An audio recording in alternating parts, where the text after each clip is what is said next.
What are you enjoying munching on there? Okay. So I hope that answers your question. No, that was great. That was great. So, how do you feel about the scene in Melbourne? What is that? How's that compared to Sydney? Do you think? Well, I'm not really familiar with the Sydney scene because obviously I haven't lived here. And when I lived in Canberra, like I used to go up to Sydney like every second weekend because all the no bands would come to Canberra. Like some of the highlights were seeing Hot Snakes at the Annandale, the Bronx. And were you underage then? Were you like sneaking? Sorry? Were you sneaking into shows? Or was No. I'm not that young. But no, that was only a couple of years ago. So I was like 20. Yeah. Yeah, I don't know. Like Melbourne, it's very. I don't want to talk shit about the Melbourne scene. You don't have to. I won't keep it. We can talk about something else. No, it's just like, I guess it's like every other place. Like it's all a matter of taste. And when you go to different cities, you notice that, people have different aesthetics. And, sometimes also with a place like Melbourne where it's just, there's so much going on, it's so creative, it sort of separates, like it tends, like, I guess the music scene tends, and the crowd like separates into different kind of, I don't know, things. Scenes. Yeah, so like it's much the same. Yeah, and it's here. well, but like I didn't really experience that in Canberra. Like you tend to see the same faces at shows and stuff, and but in Melbourne, like I guess certain people go to certain shows, but it's like that everywhere else. Yeah. So what's your favourite venue? Like what has been your best show to date? Do you reckon that you enjoyed the most? Oh, us personally? Yeah. I think the 2 house parties that we played has been the best venue. Where was that? We played one, like the first time we went to Adelaide, we played at someone's backyard. His name is Panos, and he's just like a champion. And we rocked up and we played with this band called I'm Gonna Fucking Kill You, and this other band called F. Scott Fitzgerald, who were both like, I fucking love Adelaide bands. Like they were both like really shredding, and there were like quite a few people at that party, and it was just like, it was summer, like we were like sitting on the grass, we were playing in someone's backyard, and there was like a decent PA, like better than the one at the Canberra venue. Wow. But like it was good.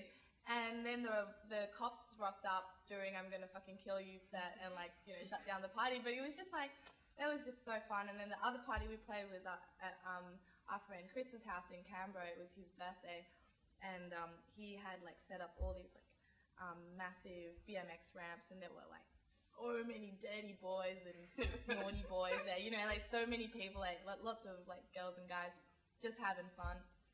And we played in the living room, and it's like a tiny little room, and it got a bit hectic, and that was tons of fun.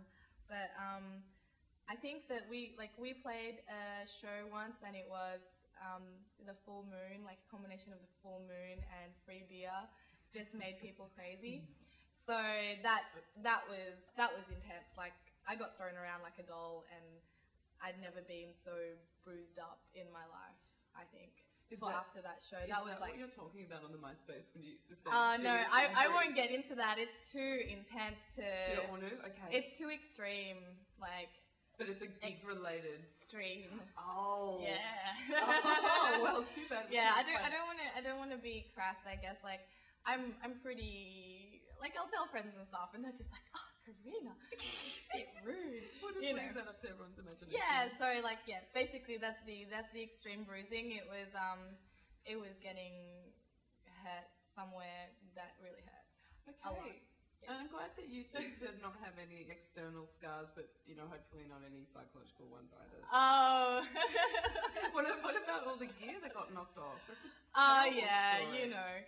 Well, the thing is, like, Paxman, our bass player, he's got such a good spirit. Like, when all this shit went down, with his gear getting stolen, with his lungs collapsing, he was just like... How did that happen? That his lungs collapsed? It's the tall, skinny guy syndrome. It's like the pneumothorax thing. Like, it's called... Yeah. It's just like tall, skinny guys. They're a victim of collapsed lungs. Shit. Yeah. Was that during a gig? No, God. it wasn't during a gig, but He doesn't like us talking about it because he doesn't want to seem like a victim. Like, that's the kind of guy is, That's you fair know, enough like, too. when shit happens to you, like, you know, fucking shit happens and you just kind of deal with it. And he's sort of the perfect example of, like, you know, strength and honor in the band, which, you know, every one of us is sort of like, we have this system in the band called, like, being a Trojan. And if you're being a Trojan, it means you're letting down the team or you're doing something fucked up that's, you know, not cool or whatever. Yeah. So we try and stay away from being a Trojan. And if we do something as well that is like, you know, looking after the band, or like, you know, like something like being responsible for all the gear, being the one that doesn't get drunk and drives all the gear, blah, blah, blah, you get the strength and honor badge. So, and then having the strength and honor badge means you can be a Trojan later on that night. So you like put it in the bank. Awesome. Yeah. So I think those like two things like really, really help us. Like, I've noticed a lot of bands like kind of whinge about shit like, oh, you know, they don't want to carry the gear, blah, blah, blah. Like, you know, I admit, like, I think we've all been massive Trojans, like me especially, with not carrying gear and Well, things first like of all, that.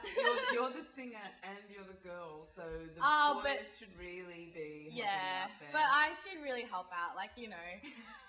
Come on, I'm a I've drummer, still I got know. 2 arms. Tell you me know. about it. I always help. No one like, ever wants to schlep drum gear. there's like, trust me, like that excuse of like, oh, but I'm a girl, and you know, I'm kidding. that's just like, that just doesn't work at all. Like, and also it is sort of like kind of contradicts the fact that I don't like to, like, we don't like to be considered as a chick band. So, you know.